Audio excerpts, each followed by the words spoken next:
You know, people, when they think about a Trump voter, they usually think about like a white dude with like a red hat on and a pickup truck, and y'all are not that at all. So Donald Trump's team went in, they took down Harriet Tubman's picture for a quick minute. They're trying to like knock out the black museums. What does that have to do with the price of eggs, and how does that impact you? In some ways, it's a slap in the face. In other ways, I don't care. I care more about... Oh my God. And some of his black Trump supporters. So that's a perfect segue. So let's get into this. They, I guess, sat down and talked to, I think, 3 people and asked them some of the things that they liked about Trump's first 100 days, disliked, and if they could do it all over again, would they vote for him? Let's take a look at that. We started off the broadcast tonight with the president's cabinet shakeup, and that's, of course, only a fraction of what's unfolded over the last 102 days of the second Trump administration. The question is, what are voters making of it all? CNN's Van Jones has been talking to Trump supporters dating back to 2016. He is, as you know, a Democrat who is a former senior advisor to President Obama. For tonight's report, he met with a small group of black voters, a man and woman from South Carolina and another woman from North Carolina, all of whom voted for President Trump. CNN's exit polling shows Mr. Trump got 8% of the black vote in 2016, and that grew slightly into the teens over the next 2 elections. Here's Van's report from Greenville, South Carolina.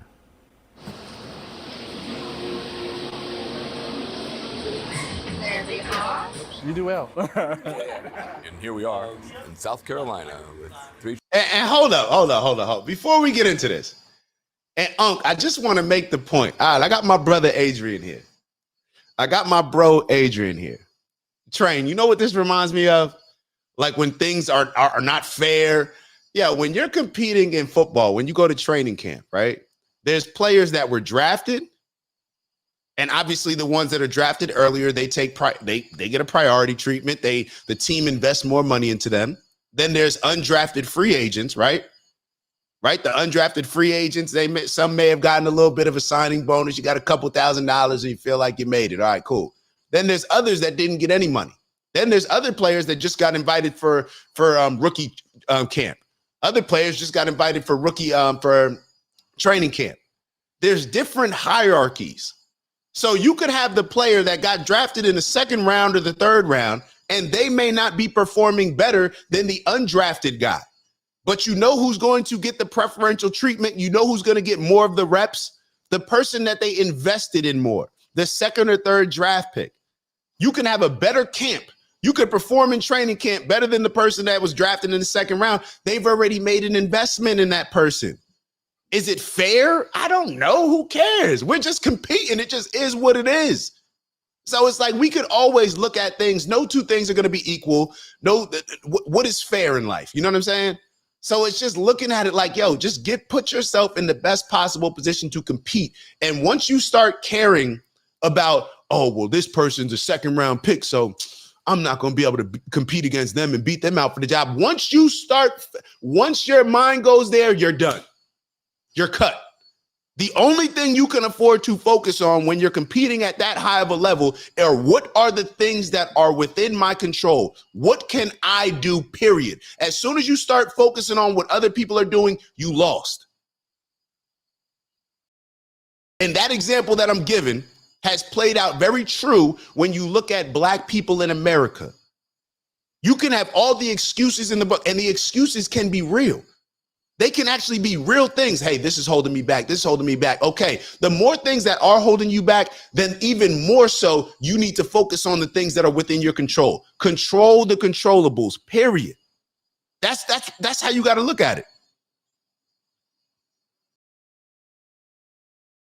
Hold on. Let me all right, let's get to the interview. My fault. Let's get into it. I didn't mean to stop it. Wait, yo, y'all clowning. Why is she eating during the interview? Bro, they out at the fair. Yo, Aunt funny. You do well. And here we are in South Carolina with 3 Trump voters. You weren't always a Republican. No. Actually, I come from a family that was like super Democratic. My first time voting, I voted Democrat. I voted for Joe Biden. What about Trump appealed to you? Am I allowed to cuss? Yeah, you can. I mean, part of it is he's an asshole. I like authenticity. You voted for Obama in Then you voted for Hillary Clinton in 2016. But 2020, you Now, a lot of people say that he's an asshole. Now, people would say, well, why would you vote for an asshole? Who vote for an asshole? In today's society, if you're keeping it real, if you're a straight shooter, if you're just telling it as it is, you got to have a little asshole in you. That's what I'm seeing. You got to have a little bit of and I really think that he used the wrong word. We use a-hole. I don't know. Well, he could use it however he wants. But I've made this statement before saying that Trump is an asshole. And what I really means is he got a certain level of don't give a in him. He got that certain level of don't give a in him where I don't care what they think. I don't care what this group think. I don't care. I'm moving how I'm moving. If y'all are aligned with it, if y'all rock with it, if y'all support it, then get on board. Other than that, I'm not here to try to please and people please and be politically correct. That's when I say that Trump's an ass. Yeah. Because I don't like all that. We live in a society where what do we talk about all the time? How the generation of men that came before us, y'all tried to be nice to everybody, raising your kids to be friends, and then creating a whole lot of these problems that we're seeing right now, where men don't know what role we should be playing, women don't know what role they should be playing. Now,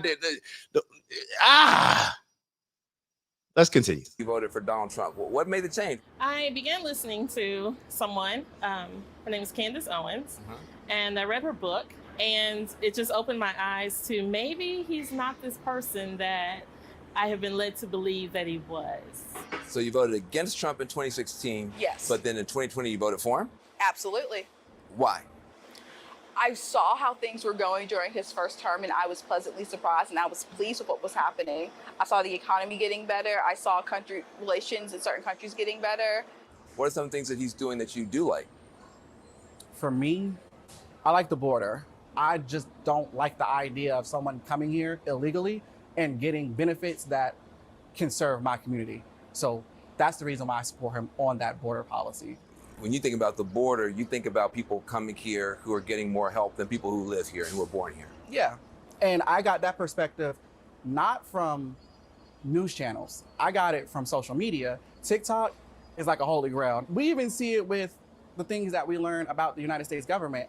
Outside of the United States, people are showing Americans, hey, look at what's going on. Do y'all know that your government is doing this? Have you seen this? Have you looked at it from this perspective? You know, people, when they think about a Trump voter, they usually think about like a white dude with like a red hat on and a pickup truck, and y'all are not that at all. So Donald Trump's team went in, they took down Harriet Tubman's picture for a quick minute. They're trying to like knock out the black museums. What does that have to do with the price of eggs, and how does that impact you? In some ways, it's a slap in the face. In other ways, I don't care. I care more about how I'm going to take care of my children. I don't think the average American. Yo, let's be very clear. What that man just said. So Van Jones tried to throw he's ruining the African museums and African American museums. What did my man say? In some ways, and I told y'all this, didn't I say this on Friday? I said with Trump trying to bring back Christopher Columbus Day and all this stuff, it's insensitive. It's a slap in the face. Similar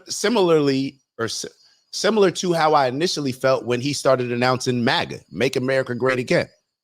You know what I mean? I just thought, this is insensitive. You know, certain things that Trump does do, it's a slap in the face. I'll be totally honest. It's a slap in the face. And just like the gentleman followed up that slap in the face sentence with, I don't care. You want to know why? Because what's the alternative? I can't sit here. Hey, let's talk about relationships. I can't sit here and think that the perfect person is right. Let me not make it about me, right?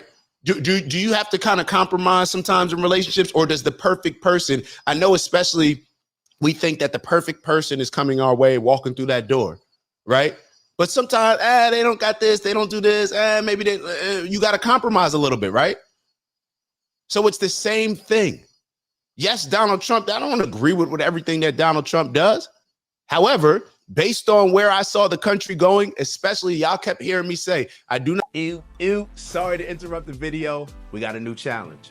20,000 by the end of April. We fell short in March, but we're gonna get our goal this month. Thank you all in advance for those that are gonna continue to like, subscribe, maybe even leave some comments and let us know how we're doing. And on that note, let me let y'all get back to the video and I'll see y'all soon. Ew. Not prioritize the economy over the cultural issues. Where I saw the country going with a lot of this stuff, with the LGBTQ stuff, with the trans movement, with the drag queens reading books to kids in school, with tampons in boys' bathrooms, with men playing sports against women, and with Supreme Court judges not being able to say exactly what a woman is, yeah, that's a problem for me. So if Donald Trump's gonna bring back Columbus Day, whatever. Slap in the face, I don't care. I can't afford to care. We got so many other things that have to take up my attention. I can't afford to just care about that. In some ways, it's a slap in the face. In other ways, I don't care. And what's so funny is, you look on the other side, I acknowledge the fact that everything, based on me voting for Trump, everything that comes along with Trump, I have to take responsibility for. But I say this all the time on this show. I don't hear the other side. When you hear people, and especially when it comes to black people, are a lot of single issue voters.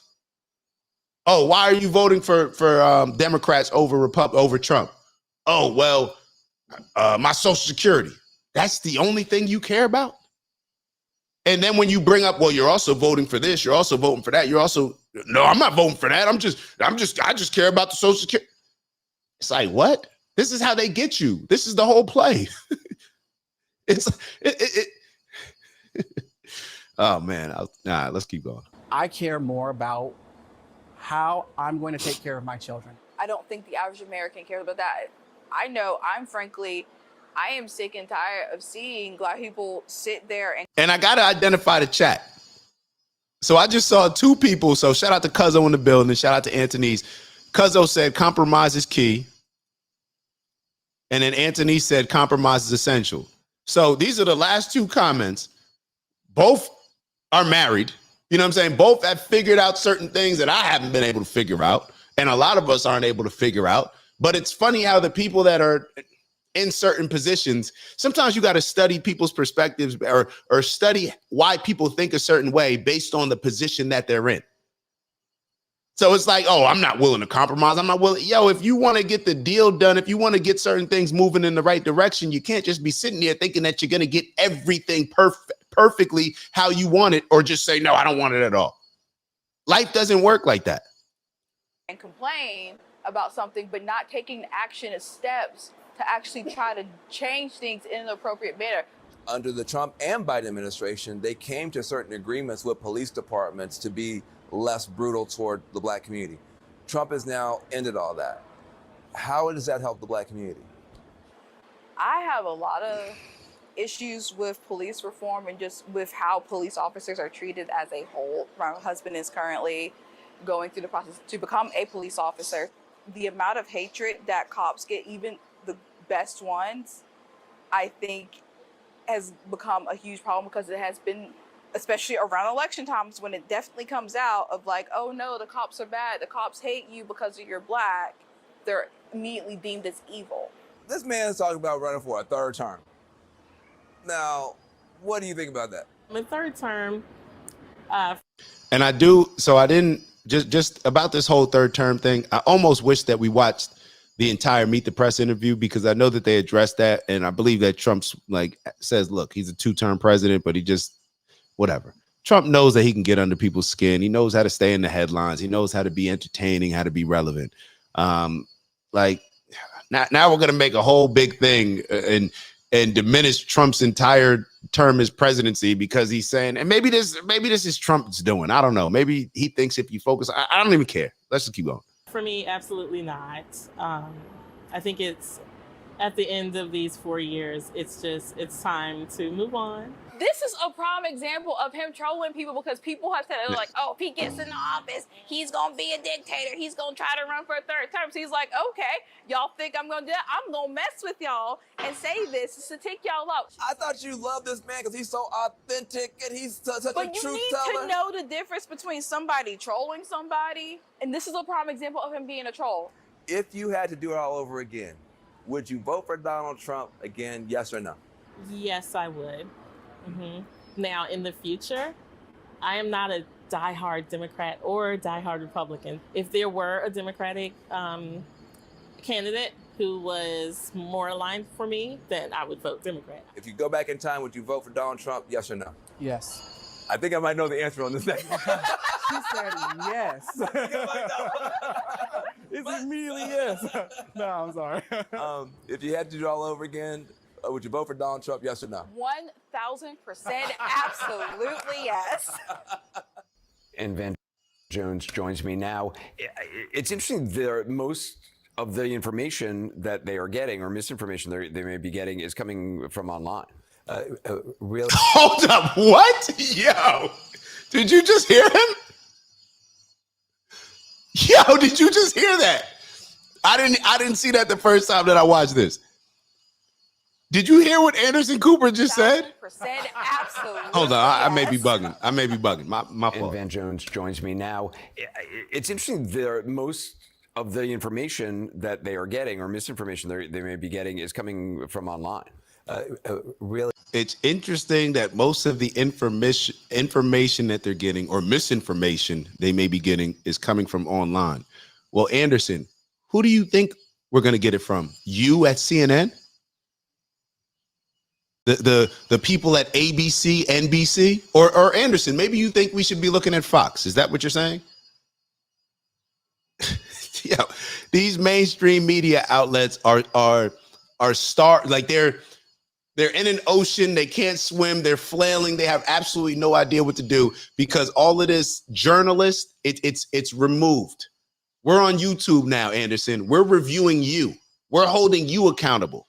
We're reviewing your videos and pointing out the weirdo stuff that you're doing, just like you just did just now. Really 100%. The thing that surprised me the most was how much social media is dictating, especially the younger guy.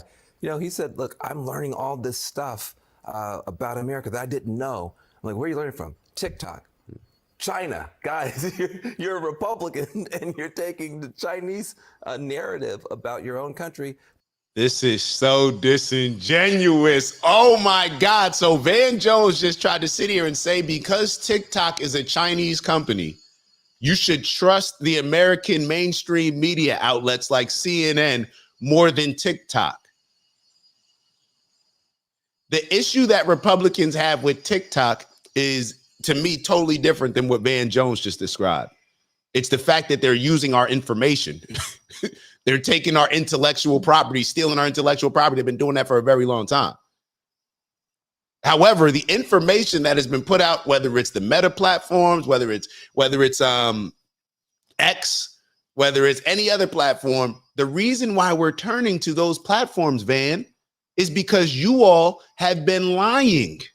You've been putting out misinformation. You get paid by the big pharmaceutical companies, and the pharmaceutical companies that pay your advertising and pay your salary pretty much. Those are the ones pushing y'all to push certain things to us like you did in 2020.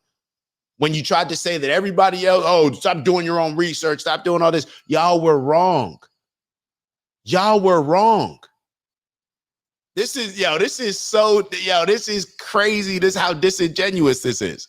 I didn't know. I'm like, where are you learning from? TikTok.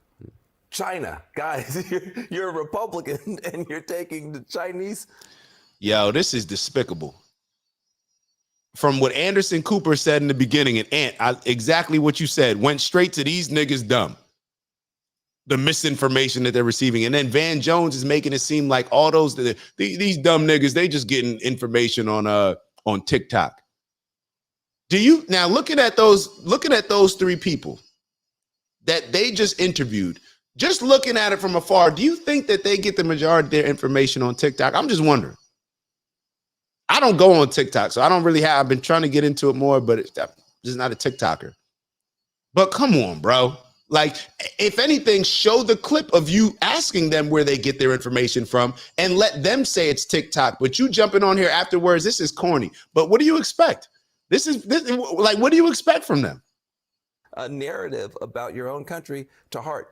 But that was a big part of their whole information That was ecosystem. Social media. Does it seem to you that do they follow news closely? I mean, No, that was the other thing too. Is like, one of the women said, "Look, I do not watch any of the media." She says, I have some influencers I follow, Candace Owens being a big deal, and Newsmax, and that is their information system. And listen, Those are journalists, Van, independent journalists. Yo, this is crazy. Van Jones sitting here allowing this to happen with some black folk. Could you imagine if the tables were turned and this was Fox News talking about black people that, let's say, didn't like Trump and talking about it in this way, saying like, oh yeah, pretty much they're just ignorant. They don't really know anything. They don't pay attention to the news. They just listen to Candace Owens. Y'all couldn't sit at a table with Candace Owens and hold your own. Stop it. Stop playing. Van Jones and Anderson Cooper could put their brains together and they wouldn't be able to sit at a table and debate or have an engaging conversation with Candace Owens. Like, stop it, bro. Stop it. Y'all need to stop this. This is what ends up happening. You got Van Jones pretty much just throwing his own people under the. This is why people lose faith in the Democrats, bro. This is why nobody wants to be. This is insane to me. How? Oh my God! How they're looking at it like they're at the zoo, looking at some exotic animals. Like, oh my God, these niggas, they vote Republican. They're conservative. Oh my God, we've never seen this before. Like, this is crazy, bro. These are hardworking people. They're good people. They care about the country, but they are in a completely different information environment than people who I talk to every day. Van Jones, thanks very much. Guess what, baby? Hey, yo, this is crazy, bro. This is crazy. All right, we're going to finish off we're going to lighten it up a little bit. Maybe even let y'all out of here. There's one more thing that we have to play regarding like the politics, and then we're gonna get into Paul Pierce a little bit. This is, come on, man. Like, what is going on here? What is going on here? All right, let's let me pull this up real quick. So if you guys are not familiar with Walmart, grow with us, invest in the US, let's hear about what the tariffs are actually causing. So I think it was either Target or Walmart where the tariffs, they were saying, I think we were doing a story on this a while ago, and I think like 70% of their products come from, let me actually look it up. Let's look it up. Where's ChatGPT at? Where you at? Let me look on ChatGPT. What percentage of products, this is what I want to know. What percentage of products, and maybe somebody else could do it. Matter of fact, somebody else, anybody have chat? Yeah, well, I'll do it. What percentage of Walmart's products come from China? The things that Walmart sells. So it's just ChatGPT. Hopefully we get a somewhat accurate answer. Who knows? They taking a while. Come on, chat. You on the, as soon as I put you on the spot, any other time ChatGPT comes through ASAP. But I guess they're doing their due diligence. They know we're on the show, so they want to make sure that they're giving us a solid answer. If we don't get one, you guys tell me. I think it was like around 70 or 80%. It's not that serious. Let me actually get rid of this. Hold on. Let me get rid of it. I didn't get an answer. Yeah, I'll try to look it up again, but take a look at this story. As we're looking at this story, I'll try to give you guys some better numbers. All right. Developing this morning, Walmart expanding its support for American-made products with Trump's tariffs in effect. Walmart is rolling out its Grow with U.S. program, which is aimed at providing small businesses in the U.S. with training, mentorship, and resources needed to grow with the company. In a statement, Walmart U.S. President and CEO John Furner wrote, "We've seen firsthand how investing in small businesses results in better assortment, better meeting the needs of our customer base, and supporting jobs and growth in communities." What do y'all think about that? Do we need to play it again? Let's play it. Do we need to play it again? This is what the tariffs are creating. Developing this morning, Walmart. This is what the tariffs are creating. Walmart is now trying to use more of American-made products. Walmart is now using more. Now, what does that mean? That means that instead of us purchasing stuff from China, we're actually purchasing things from people that invest into America, from people that hire American workers. That's what this is doing. So when people ask you what the tariffs are doing, what the goal of them, what the aim is, there you have it. You got Walmart, one of the biggest companies in the country, maybe even in the world.